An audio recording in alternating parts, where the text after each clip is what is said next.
Uh, Significant data fiduciary. Uh, Interestingly, the rules don't tell us presently who these people are. The rules have only just given more added obligations on the significant data fiduciary. But if you are a big company, if you have, say, more than a 25 lakh of customers, which is very less in India, you have to in a way assume as if you may fall in this framework or be working with someone who will be falling in this framework. The moment they are falling in the framework, they will make you liable almost as if you are a significant data fiduciary. And this is important because these guys are expected to be responsible, more responsible than others when it comes to data.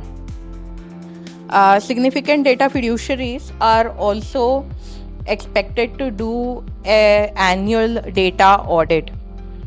I think not just significant data fiduciaries, it would make sense to find out a CISA certified auditor or someone and start looking at how you look, how your health card looks in terms of your data regime, because so that you can start making changes before things spring upon you.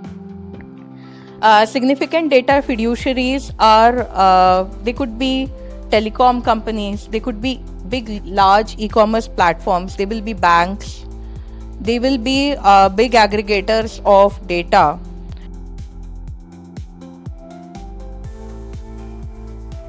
And you have to understand that maybe personal data in this regime has a very short definition, that you are able to use that data to identify a person. However, the term digital and the way it has been used is very, very wide. This is one of those laws which reminds me of the torts class. Every person who studies law studies torts in first semester. It's like a something you read and then you forget kind of a thing. Used to be a big thing in the UK years ago. But this law not just gives you provisions, it then gives you illustrations. And if anything goes to court, people are going to rely on those illustrations to decide what that law means. I'll give you an illustration from one of those illustrations. You went to a medicine shop. You gave your mobile number. The guy generated the bill for you, and the bill was received by you either on a message or a WhatsApp. It's a digital transaction.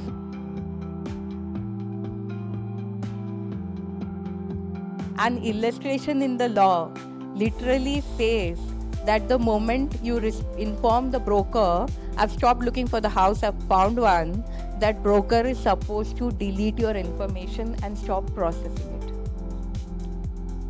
So that broker can't get back to you and say, I have another house in Gurgaon, do you have a friend who wants to get it? Technically, if this law is implemented that seriously. And that is why significant data fiduciaries become important. You may be one, but you may not even be aware that you are one, because you may think that what you're doing is not digital, but it is. And so you have to be mindful of really the touch point of data principles that you're working with. What is the basic data that you're getting from them?